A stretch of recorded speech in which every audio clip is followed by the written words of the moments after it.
Hello all, നമുക്കിന്ന് modern trends of ടാക്സോണമിയിലെ chemo taxonomy എന്താണെന്നുള്ളത് ഡിസ്കസ് ചെയ്യാം. ടാക്സോണമിക്കൽ ആയിട്ടുള്ള സ്റ്റഡീസിൽ വളരെ ഇമ്പോർട്ടൻ്റ് ആയിട്ടുള്ള ഒന്നാണ് കീമോ ടാക്സോണമി എന്ന് പറയുന്നത്.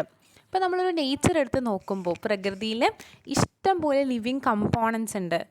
അതിനുള്ളിൽ തന്നെ ഒരു ലിവിങ് കമ്പോണൻസ് നമ്മൾ എടുത്ത് നോക്കുമ്പോൾ അതിൽ യൂസ്ഫുൾ ആയിട്ടുള്ളതും ഹാംഫുൾ ആയിട്ടുള്ളതും അതുപോലെ തന്നെ ഇനാക്റ്റീവ് ആയിട്ടുള്ള കെമിക്കൽ കമ്പോണൻസ്, കെമിക്കൽ കൺസ്റ്റിറ്റ്യൂവൻസ് അതിൻ്റെ ഉള്ളിൽ കാണാനായിട്ട് പറ്റും. ഇപ്പോൾ ഒരു ഓർഗാനിസം എടുത്ത് നോക്കുമ്പോൾ അല്ലെങ്കിൽ ഒരു പ്ലാന്റ് എടുത്ത് നോക്കുമ്പോൾ അതിനുള്ളിൽ ഇഷ്ടം പോലെ കെമിക്കൽസ് കാണാൻ പറ്റുന്നുണ്ട്.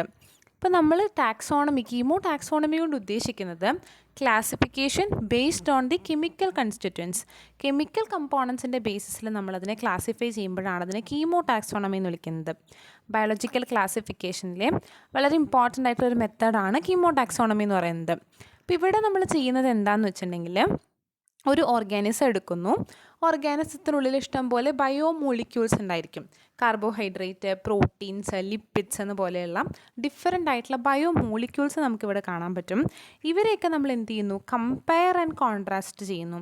ഡിഫറെൻ്റ് ആയിട്ടുള്ള ബയോമോളിക്യൂൾസിൻ്റെ കമ്പയർ ആൻഡ് കോൺട്രാസ്റ്റ് ചെയ്ത് സ്റ്റഡി ചെയ്ത് ഇവർ തമ്മിൽ ഉള്ള ജനറ്റിക്കൽ ആയിട്ടുള്ള റിലേറ്റഡ്നെസ്, സിമിലാരിറ്റീസൊക്കെ കണ്ടുപിടിക്കുന്നു. അതുപോലെ തന്നെ ഡൈവർജൻസും കണ്ടുപിടിക്കുന്നു. ഒരു രണ്ട് ഓർഗാനിസം നമ്മൾ എടുക്കുകയാണെന്നുണ്ടെങ്കിൽ ഒരു ഓർഗാനിസം മറ്റൊരു ഓർഗാനിസം തമ്മിൽ എത്രത്തോളം സിമിലാരിറ്റീസ് ഉണ്ട്, അവർ തമ്മിൽ എത്രത്തോളം ഡൈവർജൻസ് കാണിക്കുന്നുണ്ടെന്ന് എങ്ങനെയാണ് കണ്ടുപിടിക്കേണ്ടത്?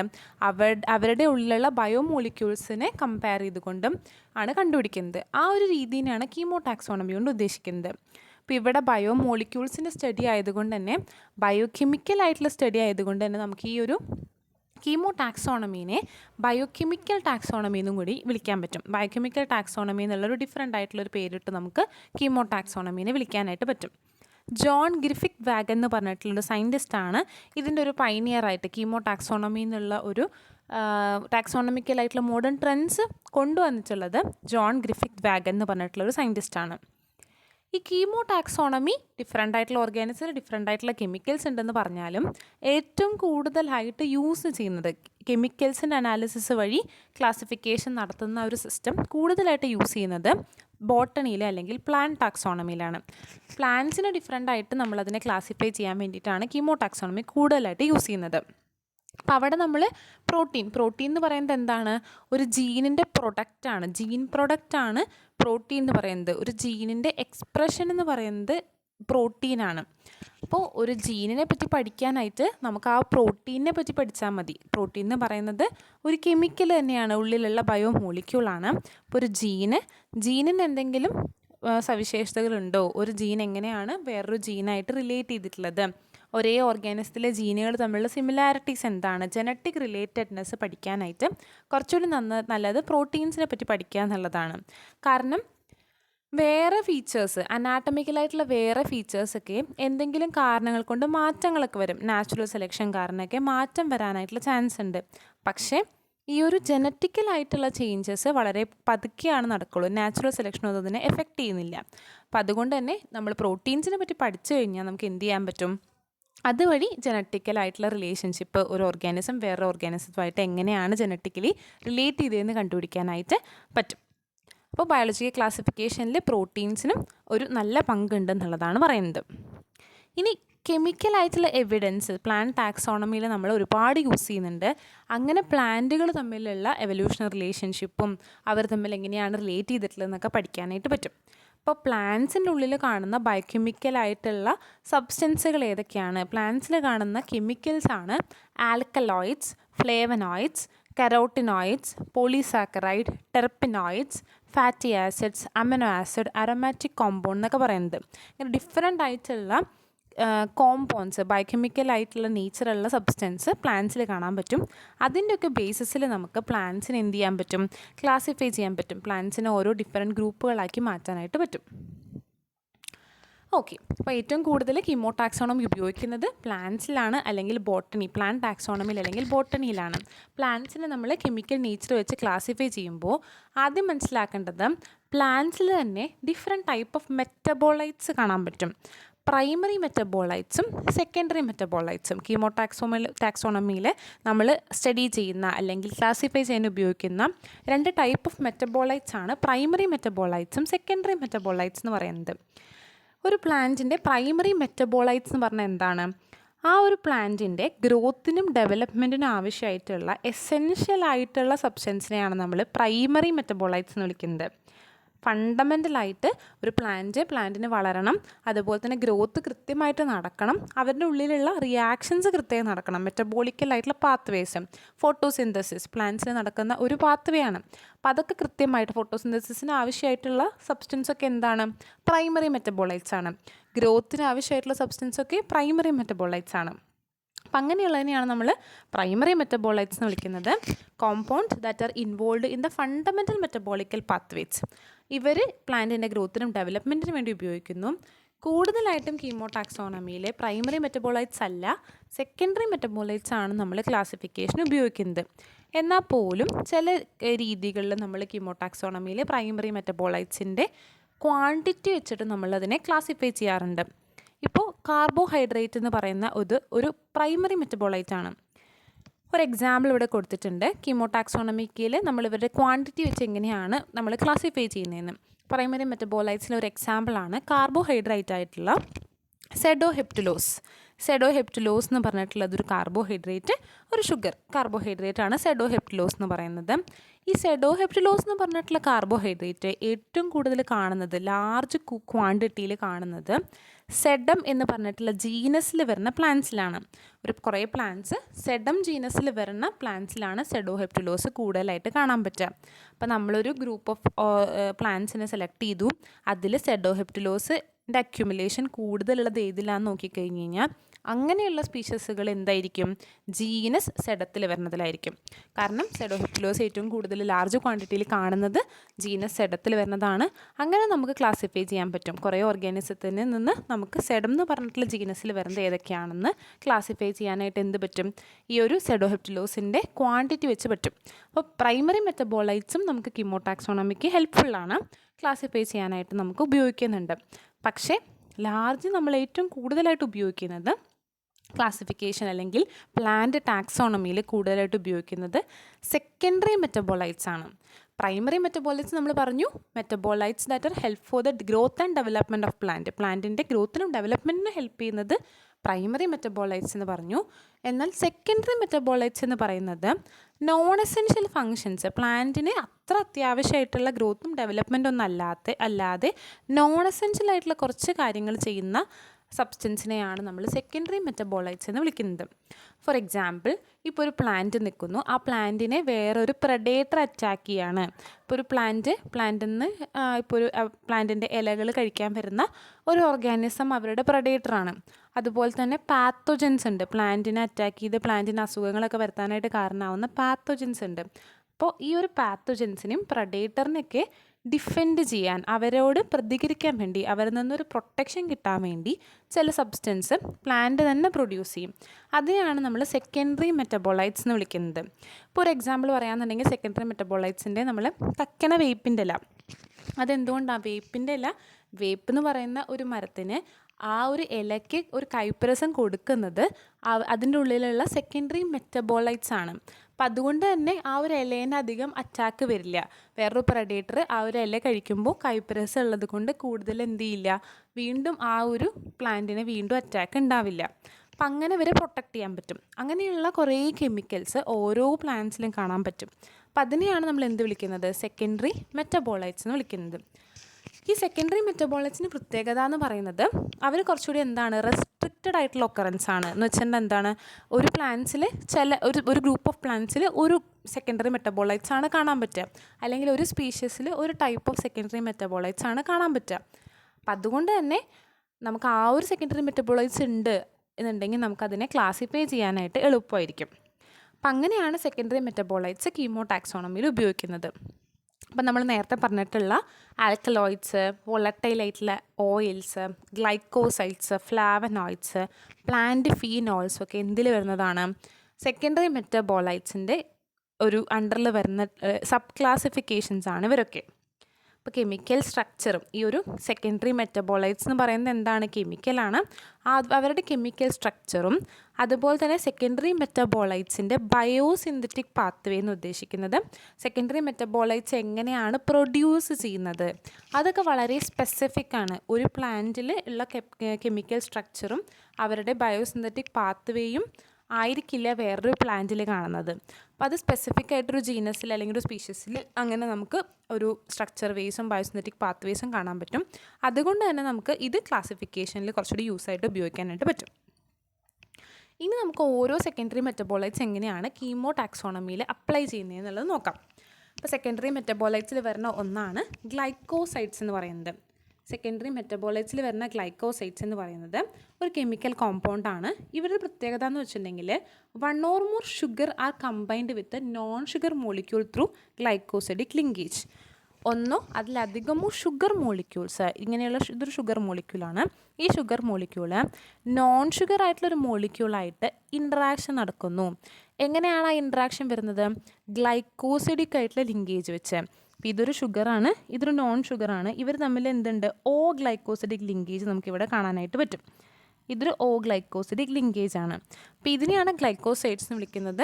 1 or more sugars combined with non sugar molecule through glycosidic linkage. അപ്പോൾ ഈ ഗ്ലൈക്കോസിഡിക് ലിങ്കേജ് എന്ന് പറയുന്നത് ഇവിടെയുള്ളത്, ഇപ്പോൾ നമ്മൾ എക്സാമ്പിൾ പറഞ്ഞത് ഓ ഗ്ലൈക്കോസൈഡ്സ്, ഓ ഗ്ലൈക്കോസിഡിക് ലിങ്കേജ് ഉള്ളവർ. ഇനി അല്ലെങ്കിൽ സി ഗ്ലൈക്കോസൈഡ്സ് ഉണ്ടാവാം, എൻ ഗ്ലൈക്കോസൈഡ്സ് ഉണ്ടാവാം, എസ് ഗ്ലൈക്കോസൈഡ്സ് ഉണ്ടാവാം. കാർബൺ, നൈട്രജൻ, സൾഫറിൻ്റെയൊക്കെ ബേസിസിലാണെന്നുണ്ടെങ്കിൽ നമുക്ക് N glycoside, C glycoside, S glycoside എന്നൊക്കെ പറഞ്ഞിട്ട് ഡിഫറെൻ്റ് ആയിട്ടുള്ള ഗ്ലൈക്കോസൈഡ്സും കാണുന്നുണ്ട്. അപ്പോൾ നമുക്ക് അങ്ങനെ ക്ലാസിഫൈ ചെയ്യാൻ പറ്റും. ഇപ്പോൾ ഒരു എക്സാമ്പിൾ നോക്കുകയാണെന്നുണ്ടെങ്കിൽ സിനിഗ്രിൻ എന്ന് പറഞ്ഞിട്ടുള്ള ഒരു കെമിക്കൽ, സിനിഗ്രിൻ എന്ന് പറയുന്നത് ഒരു സെക്കൻഡറി മെറ്റബോളൈറ്റ്സ് ആണ്. സെക്കൻഡറി മെറ്റബോളൈറ്റിലെ ഗ്ലൈക്കോസൈഡാണ്, അതൊരു എസ് ഗ്ലൈക്കോസൈഡാണ്. ഇവർ മെയിനായിട്ട് ചെയ്യുന്നത് എന്താണെന്ന് വെച്ചാൽ സിനിഗ്രിൻ എന്ന് പറഞ്ഞിട്ടുള്ള കെമിക്കലിൻ്റെ ബ്രേക്ക് ഡൗൺ കാരണം, സിനിഗ്രിൻ്റെ ഹൈഡ്രോളിസിസ് കാരണം എന്ത് ഫോം ചെയ്യും, ഐസോതയോസൈനേറ്റ് എന്ന് പറഞ്ഞിട്ടുള്ളൊരു കോമ്പൗണ്ട് ഫോം ചെയ്യും. അതൊരു കെമിക്കൽ ഡിഫെൻസ് ആണ്. എന്തെങ്കിലും ഒരു പാത്തജൻ വരുമ്പോൾ പ്രൊഡ്യൂസ് ചെയ്യുന്ന ഒന്നാണ് സിനിഗ്രിൻ എന്ന് പറയുന്നത്. സിനിഗ്രിൻ്റെ ബ്രേക്ക് ഡൗൺ കാരണം ഐസോതയോസൈനേറ്റ് പ്രൊഡ്യൂസ് ചെയ്തിട്ടുണ്ട്. ആ ഐസോതയോസൈനേറ്റ് എന്തിനെ ഹെൽപ്പ് ചെയ്യുന്നു, പാത്തജനെ അറ്റാക്ക് ചെയ്യാനായിട്ട് ഹെൽപ്പ് ചെയ്യുന്നുണ്ട്. അപ്പം ഇതെന്ന് പറയുന്നത് കോമൺ ആയിട്ട് കാണുന്നത് ക്രുസിഫെറേ, മോൺജേസിയെ, കപ്പാരേസിയെ എന്ന് പറഞ്ഞിട്ടുള്ള ഫാമിലീസിലാണ് കൂടുതലായിട്ടത് കാണാനായിട്ട് പറ്റുന്നത്. ഈ ഫാമിലീസിൽ ഇത് കാണുന്നുണ്ടെങ്കിൽ, ഇപ്പോൾ ഈ 3 ഫാമിലിയിലും നമുക്കിത് കാണാൻ പറ്റുന്നുണ്ട്, സിനിഗ്രിനെ പ്രസൻസ് കാണാൻ പറ്റുന്നുണ്ടെങ്കിൽ അതിനർത്ഥം എന്താണ്, ഈ 3 ഫാമിലീസും എന്തോ റിലേഷൻ ഉണ്ട്. ഫൈലോജനറ്റിക്കലി അവർ തമ്മിൽ റിലേഷൻസ് കൂടുതലാണെന്ന് നമുക്ക് മനസ്സിലാക്കാനായിട്ട് പറ്റും. ഓക്കെ, അപ്പോൾ അതാണ് ഗ്ലൈക്കോസൈഡ്സ് കീമോ ടാക്സോണമിയിൽ എങ്ങനെയാണ് യൂസ് ചെയ്യുക എന്നുള്ളത്. ഗ്ലൈക്കോസൈഡ് എന്താണെന്ന് നമ്മൾ പറഞ്ഞു, ഒരു ഷുഗർ, നോൺ ഷുഗർ ആയിട്ടുള്ള ഒന്നോത്തിലധികമോ ഷുഗർ, നോൺ ഷുഗർ ആയിട്ടുള്ള മോളിക്യൂൾസിലെ ഗ്ലൈക്കോസിഡിക് ലിങ്കേജ് വഴി ബൈൻഡ് ചെയ്യുന്നതിനെയാണ് ഗ്ലൈക്കോസൈഡ് എന്ന് വിളിക്കുന്നത്. ഈ ഗ്ലൈക്കോസൈഡ്സിന് ഏത് ലിങ്കേജാണ്, ഏത് കെമിക്കലാണെന്നുള്ള ബേസിസിൽ നമുക്ക് ക്ലാസിഫിക്കേഷനിൽ യൂസ് ചെയ്യാം. നെക്സ്റ്റ് പറയുന്നതാണ് ഫ്ലാവനോയിഡ്സ് ഇൻ ടാക്സോണമി. ഫ്ലാവനോയിഡ്സ് എങ്ങനെയാണ് ടാക്സോണമിയിൽ യൂസ് ചെയ്യുന്നത് എന്നുള്ളതാണ് നെക്സ്റ്റ് പറയുന്നത്. ഫ്ലാവനോയിഡ്സ് നമ്മൾ കീമോ ടാക്സോണമിയിൽ ഏറ്റവും കൂടുതൽ ഉപയോഗിക്കുന്ന ഒരു ടൈപ്പ് ഓഫ് കെമിക്കലാണ്. ഇതിന് പ്രത്യേകത എന്ന് പറയുന്നത് ഒരു ഫീനോളിക് ഗ്ലൈക്കോസൈഡ്സ് ആണ് ഇവർ. ഫീനോളിക് ഗ്ലൈക്കോസൈഡ്സ് ഉദ്ദേശിക്കുന്നത് 2 ബെൻസീൻ റിങ് ഇവിടെ കാണാൻ പറ്റും. സ്ട്രക്ചർ നോക്കുകയെന്ന് വെച്ചാൽ ഇതൊരു ബെൻസീൻ റിങ്, ഇതൊരു ബെൻസീൻ റിങ്, ഇത് രണ്ടിനെയും കണക്ട് ചെയ്തുകൊണ്ട് ഹെട്രോസൈക്ലിക് ആയിട്ടുള്ള ഒരു പൈറീൻ റിങ് ഇവിടെ കാണാൻ പറ്റും. ഇതാണ് ഫ്ലാവനോയിഡിൻ്റെ ഒരു സ്ട്രക്ചർ എന്ന് പറഞ്ഞിട്ടുള്ളത്. കീമോ ടാക്സോണമിയിൽ ഇത് കൂടുതലായിട്ട് ഉപയോഗിക്കാനുള്ള റീസൺ എന്താണെന്ന് വെച്ചിട്ടുണ്ടെങ്കിൽ ഇതിൻ്റെ ഡിസ്ട്രിബ്യൂഷൻ, വൈഡ് സ്പ്രെഡ് ആയിട്ടുള്ള ഡിസ്ട്രിബ്യൂഷൻ ഉണ്ട്, കുറച്ച് കോംപ്ലക്സ് ആയിട്ടുള്ള കെമിക്കൽ നേച്ചറാണ്, അതുപോലെ തന്നെ ഫിസിയോളജിക്കലി കുറച്ചുകൂടി സ്റ്റേബിളാണ്. അത് പെട്ടെന്ന് മാറ്റങ്ങൾ സംഭവിക്കുന്നില്ല, സ്റ്റേബിളാണ്, ഐഡൻറ്റിഫൈ ചെയ്യാനൊക്കെ കുറച്ചുകൂടി എളുപ്പമാണ്. അതുകൊണ്ട് തന്നെ നമുക്കിത് കുറേ ഫ്ലാവനോയിഡ്സ് നമുക്ക് എന്തിനു ഉപയോഗിക്കുന്നുണ്ട്, ടാക്സോണമിയിൽ യൂസ് ചെയ്യുന്നുണ്ട്. ഈ ഫ്ലാവനോയിഡ്സിൽ തന്നെ ഡിഫറെൻ്റ് ആയിട്ടുള്ള ക്ലാസിഫിക്കേഷൻസ് ഉണ്ട്. അപ്പം അതിൽ വരുന്നതാണ് ആന്തോസയനിഡിൻസ്. അതായത് നമ്മൾ ചില പ്ലാന്റ്സിൻ്റെ ചില ഫ്ലവർ ആണെങ്കിലും അല്ലെങ്കിൽ ചില പാർട്ടും നല്ല റെഡ് കളറിൽ കാണാൻ പറ്റും. അതെന്ന് പറയുന്നത് ആന്തോസയാനിൻ എന്ന് പറഞ്ഞിട്ടുള്ള ഒരു ഫ്ലാവനോയിഡിൻ്റെ പ്രസൻസ് കൊണ്ടാണ്. അപ്പം അതുള്ള കോമ്പൗണ്ട്സ് ഉള്ള ചില പ്ലാന്റ്സ് ഉണ്ടായിരിക്കും. ഫ്ലാവനോൺസ്, അതുപോലെ തന്നെ ഫ്ലാവനോൾസ്, ഫ്ലാവനോൺസ്, ആൻഡ് ഐസോഫ്ലാവനോൺസ് ആൻഡ് ഐസോഫ്ലാവനോയിഡ്സ് അങ്ങനെയുള്ള ഡിഫറെൻറ്റ് ടൈപ്പ് ഓഫ് ഫ്ലാവനോയിഡ് ക്ലാസിഫിക്കേഷൻസും കാണാൻ പറ്റുന്നുണ്ട്. അപ്പോൾ ആ ഡിഫറെൻറ്റ് ടൈപ്പ് ഓഫ് ഫ്ലാവനോയിഡ്സ് ഓരോ പ്ലാന്റ്സിലും കാണാൻ പറ്റുന്നുണ്ടെങ്കിൽ അതിനനുസരിച്ച് നമുക്ക് പ്ലാന്റ്സിനെ ക്ലാസിഫൈ ചെയ്യാനായിട്ട് പറ്റും. അപ്പം അതിൻ്റെ ടാക്സോണമിയിലുള്ള ഒരു അപ്ലിക്കേഷനിൽ പറയുന്നത് ആൻജിയോസ്പേം ക്ലാസിഫിക്കേഷനിൽ നമ്മൾ ഒരു സയൻറ്റിസ്റ്റ് ഡെലഗ്രൻ എന്ന് പറഞ്ഞിട്ടുള്ള സയൻറ്റിസ്റ്റ് ഫ്ലാവനോയിഡ്സിൻ്റെ ബേസിസിലാണ് ആൻജിയോസ്പേം ക്ലാസിഫിക്കേഷൻസ് നടത്തിയിട്ടുള്ളത്.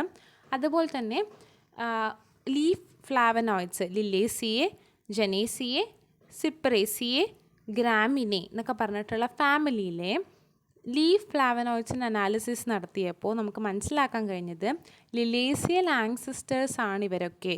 കാരണം ഫ്ലാവനോയിഡ്സിൽ സിമിലാരിറ്റി കാണിക്കുന്നുണ്ട് എന്നുള്ളത് കൊണ്ട് ലിലേസിയയുടെ ആങ്സിസ്റ്റേഴ്സ് എന്നാണ് ഇവരൊക്കെ ജനറേറ്റ് ചെയ്തിട്ടുള്ളതെന്ന് മനസ്സിലാക്കാനായിട്ട് പറ്റി. അപ്പോൾ ടാക്സോണമിയിലുള്ള ഫ്ലാവനോയിഡ്സിൻ്റെ അപ്ലിക്കേഷൻ അങ്ങനെയാണ് വരുന്നത്. ആൻജിയോസ്പേം ക്ലാസിഫിക്കേഷനും കോമൺ ആങ്സിസ്റ്റേഴ്സിനെ കണ്ടുപിടിക്കാനായിട്ടും എന്ത് ഹെൽപ്പ് ചെയ്യുന്നുണ്ട്? ഫ്ലാവനോയിഡ്സ് ഹെൽപ്പ് ചെയ്യുന്നുണ്ട്. ഫ്ലാവനോയിഡ്സ് എന്ന് പറഞ്ഞിട്ടുള്ളത് 2 ബെൻസീനെ കണക്ട് ചെയ്തുകൊണ്ടൊരു ഹെട്രോസൈക്ലിക് ആയിട്ടുള്ളൊരു പൈറിൻ റിങ് കാണാൻ പറ്റും. അപ്പോൾ ഇതൊക്കെയാണ് ഡിഫറെൻറ്റ് ടൈപ്പ് ഓഫ് ഫ്ലാവനോയിഡ്സ് എന്ന് പറഞ്ഞിട്ടുള്ളത്. ഇതെല്ലാം നമുക്ക് ടാക്സോണമിയിൽ യൂസ് ചെയ്യുന്നുണ്ട്. നെക്സ്റ്റ് പറഞ്ഞിട്ടുള്ളതാണ് സൈനോജനിക് ഗ്ലൈക്കോസൈഡ്സ് ഇൻ കീമോടാക്സോണമി. കീമോടാക്സോണമിയിൽ എങ്ങനെയാണ് സൈനോജനിക് ഗ്ലൈക്കോസൈഡ്സ് യൂസ് ചെയ്യുന്നത്? സൈനോജനിക് ഗ്ലൈക്കോസൈഡ്സ് എന്ന് പറഞ്ഞിട്ടുള്ളത് അവർ ഈ നേരത്തെ പറഞ്ഞ പോലെ തന്നെ ഡിഫെൻസിന് ഹെൽപ്പ് ചെയ്യുന്നതാണ്. അതായത് എന്തെങ്കിലും ഒരു പ്ലാന്റിന് ഒരു അറ്റാക്ക് ഉണ്ടായാൽ പ്ലാന്റിനെ പ്രൊട്ടക്റ്റ് ചെയ്യുന്ന ആൾക്കാരാണ് സൈനോജനിക് ഗ്ലൈക്കോസൈഡ്സ് എന്ന് പറയുന്നത്. ഇവർക്ക് HCN അല്ലെങ്കിൽ ഹൈഡ്രജൻ സയനൈഡിനെ ഫോം ചെയ്യാനായിട്ട് പറ്റുന്നുണ്ട്. അതായത് സൈനോജനിക് ഗ്ലൈക്കോസൈഡ്സ് ബ്രേക്ക് ഡൗൺ ചെയ്യുമ്പോൾ അവർ തമ്മിലുള്ള അവർക്ക് കെമിക്കൽ റിയാക്ഷൻ നടന്ന് ബ്രേക്ക് ഡൗൺ ചെയ്യുമ്പോൾ എന്ത് ഫോം ചെയ്യുന്നുണ്ട്? ഹൈഡ്രജൻ സയനൈഡ് എന്ന് പറഞ്ഞിട്ടുള്ള ഒരു കോമ്പൗണ്ട് ഇപ്പോൾ ഫോം ചെയ്തിട്ടുണ്ട്. ഇതിൻ്റെ ആ ഒരു പ്രോസസ്സ് തന്നെ സൈനോജനിക് ഗ്ലൈക്കോസൈഡ് ബ്രേക്ക് ഡൗൺ നടന്നിട്ട് ഹൈഡ്രോളിസിസ് നടന്നിട്ട് HCN ഹൈഡ്രജൻ സയനൈഡ് ഫോം ചെയ്യുന്ന ആ പ്രോസസ്സിന് നമുക്ക് സയനോജെനസിസ് എന്ന് വിളിക്കാനായിട്ട് പറ്റും. അപ്പോൾ അങ്ങനെ എന്താണ് സൈനോജനിക് ഗ്ലൈക്കോസൈഡ്സ്? സൈനോജനിക് ഗ്ലൈക്കോസൈഡ്സിൻ്റെ റോൾ അങ്ങനെയാണെന്നാണ് പറഞ്ഞു വരുന്നത്. ഈ സൈനോജനിക് ഗ്ലൈക്കോസൈഡ്സ് എങ്ങനെയാണ് കീമോടാക്സോണമിയിൽ യൂസ് ചെയ്യുന്നത്? അപ്പോൾ സൈനോജനിക് ഗ്ലൈക്കോസൈഡ്സ് ഫോം ചെയ്യുന്നത് അവരുണ്ടാക്കുന്നത് കുറേ അമിനോ ആസിഡ്സ് വെച്ചിട്ടാണ്. ഫിനലല്ലിൻ, തൈറോസിൻ, വാലിൻ, ല്യൂസിൻ, ഐസോല്യൂസിൻ ഒക്കെയാണ് ഇവരുടെ പ്രിക്കേഴ്സേഴ്സ്. അവരെ വെച്ചിട്ടാണ് നമുക്ക് എന്ത് ഫോം ചെയ്തിട്ടുള്ളത്? സൈനോജനിക് ഗ്ലൈക്കോസൈഡ്സ് എന്ന് പറഞ്ഞിട്ടുള്ളത് ഫോം ചെയ്തിട്ടുള്ളത്. അപ്പോൾ ഏത് അമിനോ ആസിഡിൻ്റെ ഡെറിവേറ്റീവ് ആണ് എന്ന് നോക്കിക്കഴിഞ്ഞാൽ നമുക്ക് ഡിഫറെൻറ്റ് ക്ലാസിഫിക്കേഷനിൽ ഇത് ഉപയോഗിക്കാൻ പറ്റും. ഫോർ എക്സാമ്പിൾ സൈനോജനിക് ഗ്ലൈക്കോസൈഡ്സ് ലൂസിൻ എന്നാണ് ഫോം ചെയ്യുന്നത്. ലൂസിൻ എന്ന് പറഞ്ഞ അമിനോ ആസിഡ് എന്നാണ് ഉണ്ടാക്കുന്നതെങ്കിൽ അതെന്ന് പറയുന്നത് ഫാമിലി റൊസേസിയയിലെ സബ് ഫാമിലീസിലാണ് കാണാൻ പറ്റുന്നത്. അപ്പോൾ റൊസേസിയ എന്ന് പറഞ്ഞിട്ടുള്ള ഫാമിലിക്ക് കുറേ എന്തുണ്ടായിരിക്കും? സബ് ഫാമിലീസ് ഉണ്ടായിരിക്കും. ഈ സബ് ഫാമിലീസിൻ്റെ പ്രത്യേകത എന്ന് പറഞ്ഞു കഴിഞ്ഞാൽ അവർക്കൊക്കെ എന്താണ് സൈനോജനിക് ഗ്ലൈക്കോസൈഡ് ലൂസിൻ എന്ന് ഉണ്ടാക്കിയിട്ടുള്ള സൈനോജനിക് ഗ്ലൈക്കോസൈഡ്സ് ആണ് കൂടുതലായിട്ട് കാണാൻ പറ്റുക. അപ്പോൾ അതാണ് സൈനോജനിക് ഗ്ലൈക്കോസൈഡ് എങ്ങനെയാണ് കീമോടാക്സോണമിയിൽ വരിക എന്നുള്ളത്. നെക്സ്റ്റ് പറയുന്നതാണ് ഗ്ലൂക്കോസിനോലേറ്റ്സ് ഇൻ കീമോടാക്സോണമി. ഗ്ലൂക്കോസിനോലേറ്റ്സ് എന്ന് പറഞ്ഞാൽ എന്താണ്? വേറൊരു സെക്കൻഡറി മെറ്റബോളൈറ്റ്സ് ആണ്. ഇവരുടെ പ്രത്യേകത സൾഫർ ആൻഡ് നൈട്രജൻ കണ്ടെയ്നിങ് ആയിട്ടുള്ള ഗ്ലൂക്കോസിനോലേറ്റ്സ് എന്ന് പറഞ്ഞിട്ടുള്ള സെക്കൻഡറി മെറ്റബോളൈറ്റ്സ് കൂടുതലായിട്ടും കാണുന്നത് എവിടെയാണ്? കാപ്പറൈൽസ് എന്ന് പറഞ്ഞിട്ടുള്ള ഒരു പ്ലാന്റ് വിഭാഗത്തിലാണ് കൂടുതലായിട്ടും നമുക്ക് ഈ ഗ്ലൂക്കോസിനോലേറ്റ്സ് കാണുന്നത്. അതിൽ വരുന്നതാണ് ബ്രാസിക്കേസിയെ ഫാമിലി. അതായത് ബ്രാസിക്കേസിയെ ഫാമിലി എന്ന് പറഞ്ഞിട്ടുള്ളത് നമ്മുടെ ക്യാബേജ്, ബ്രക്കോളി, കോളിഫ്ലവറൊക്കെ വരുന്ന ഒരു ഗ്രൂപ്പ്. കോളിഫ്ലവറും ബ്രക്കോളിയൊക്കെ ഉള്ള ഒരു ഗ്രൂപ്പിനെ വിളിക്കുന്ന പേരാണ് ബ്രാസിക്കേസിയൽ ഫാമിലി. അവിടെയാണ് കൂടുതലായിട്ട് എന്ത് കാണാൻ പറ്റുക? ഗ്ലൂക്കോസിനോലേറ്റ്സ് കാണാൻ പറ്റുന്നത്.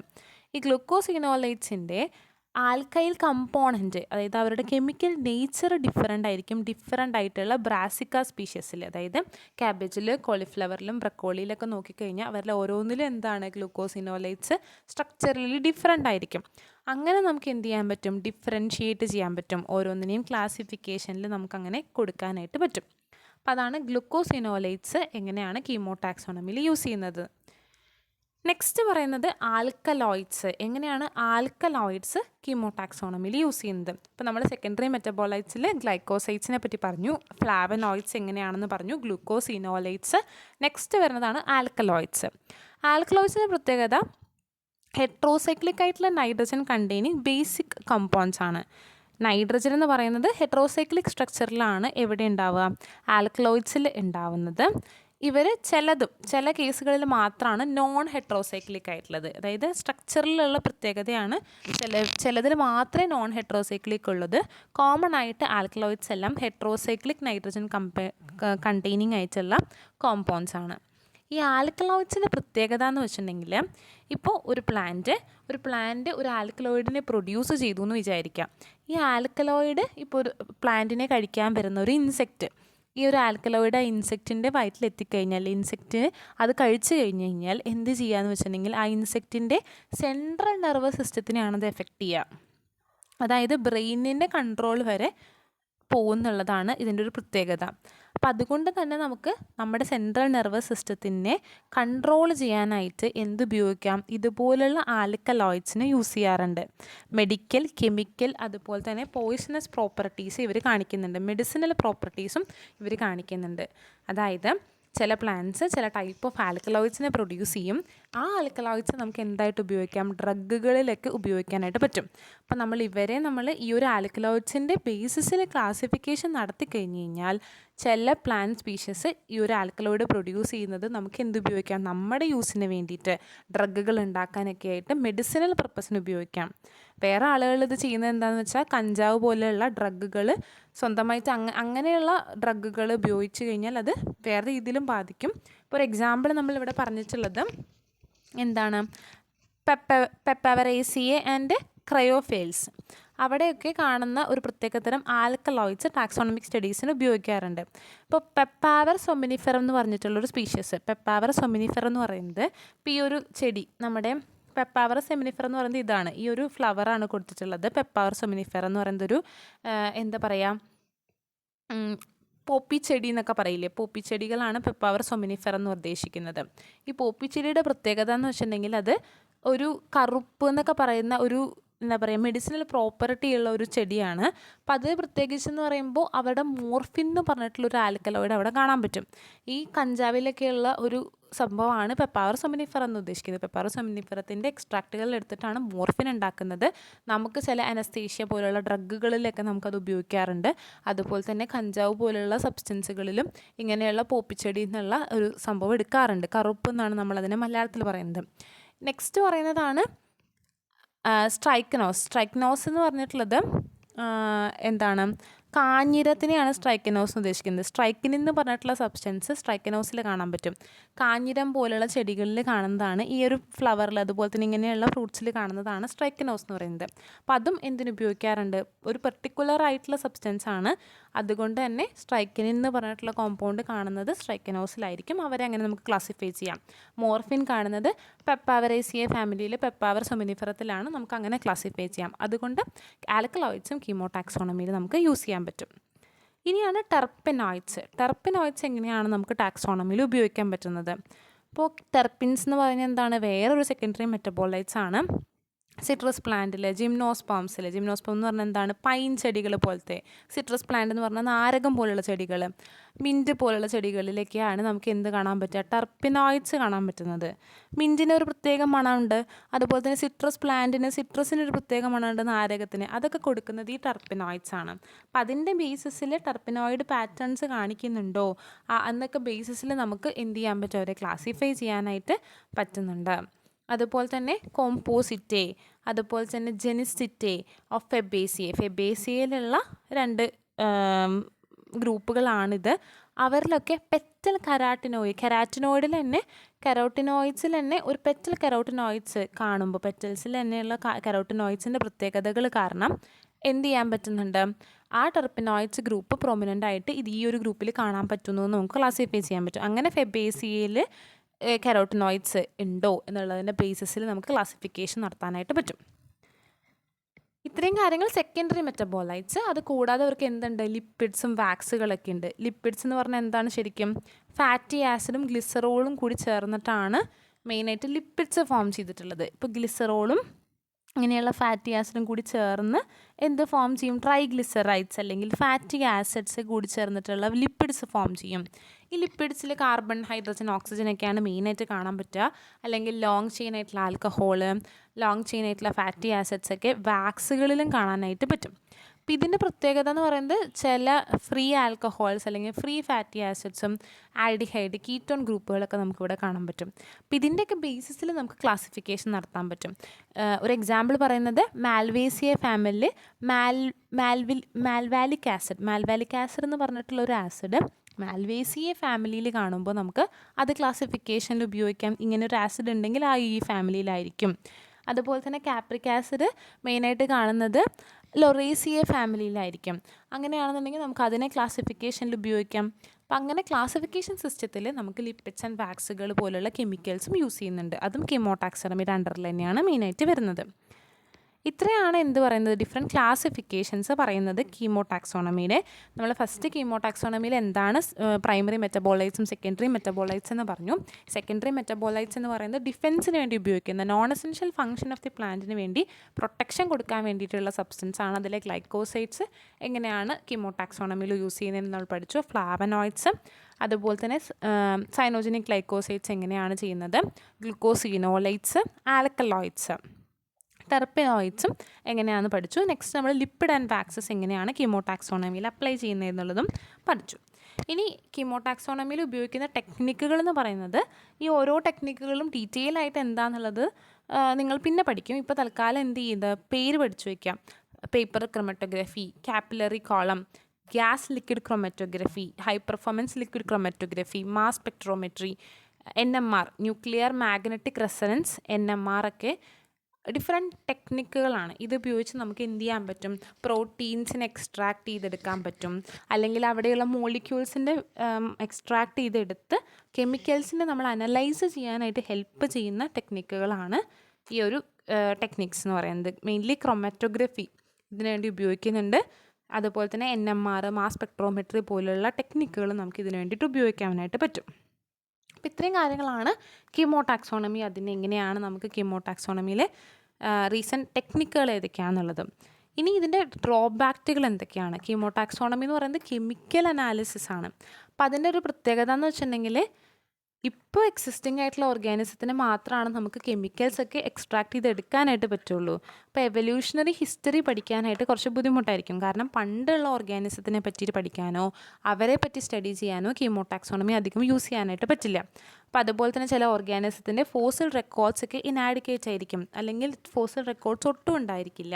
അപ്പം അങ്ങനെയാണെന്നുണ്ടെങ്കിൽ അവരുടെ ഫൈലോജനി, അവരുടെ എവല്യൂഷണറി റിലേഷൻഷിപ്പ് കണ്ടുപിടിക്കാനായിട്ട് കീമോടാക്സോണമി എളുപ്പമല്ല, അത് ബുദ്ധിമുട്ടുണ്ട്.